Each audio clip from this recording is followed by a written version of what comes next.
everyone. What we're going to be talking about today is how to do a Google image search. I assume, and maybe I shouldn't assume, that most of you have done an image search at some point or another, but I'm going to talk about some of the advanced tools that Google has available within this. So as you can see, I went to just Google. I am, however, logged in. I don't know that you necessarily need to have a Google account to do such things, though, but I am logged in. And if you see over here this little tab that you can click on that says images, we're going to click on that. And so if you're creating a PowerPoint for a course and you want a specific image, for example, within math, maybe I want a picture of a parabola. Okay, so as you can see, it brought up all different images of parabolas. Now, say you see one you like, you could literally click on it. Say I want to include this in my PowerPoint. Oh, clearly I clicked too much there. I could copy this image and just paste it into whatever I'm trying to create.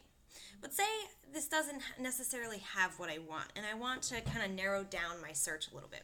I can access this narrowing down portion here two different ways. I can go to the search tools. So if I click on search tools, see how this bar kind of came down.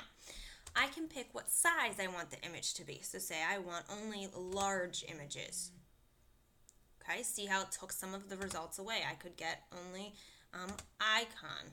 I don't know what that's going to do for us. Oh, there we go. Exactly. Oh, okay, I don't know exact measurements that I would like, but see how you can kind of narrow down your search by what you want. I'm going to go back to any size. Say I want only black and white. Once again, it narrowed down to what I specified. Say I want to narrow down the type. Now this one I had never really thought about before, but if I click on face, it brings up faces that kind of have parabola shapes with them. There's photos, so these are like real life images for the most part that have parabolas.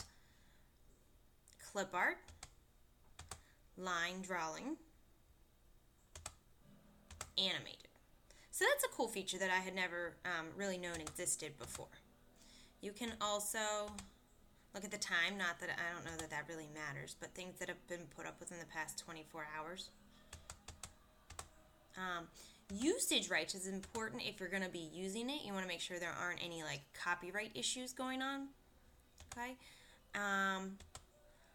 You can also look at the safe search, which if you're doing something within school or students are doing something, you might want to think about that. Now, it filters out explicit results, but it took out like the Eiffel Tower. I'm not really sure why that was considered explicit, but that might be useful so you don't get images of things you don't really care to see or you care for, your students to see. So if you click on search tools, you can get all those options. You can also get it if you click on this little gear over here and you go to advanced search. So it'll find images with all of these words, exact words or phrases, so you have to put them in little quotes. Any of these words, type or between them, or none of these words. You put like a little minus sign in front of it. Okay, but then down here it has the same things. The size, aspect ratio didn't have before, but the coloring, the type of image. We didn't have region before. I don't know that that's significant. But then also the site or domain. So say you only want things from like an edu or an org or a gov or something like that. You can put that in here so you only get certain domains. The safe search, the file type. So you can narrow down by that. And then the usage rights again. So it has most of the same things as the search tools had before. Okay?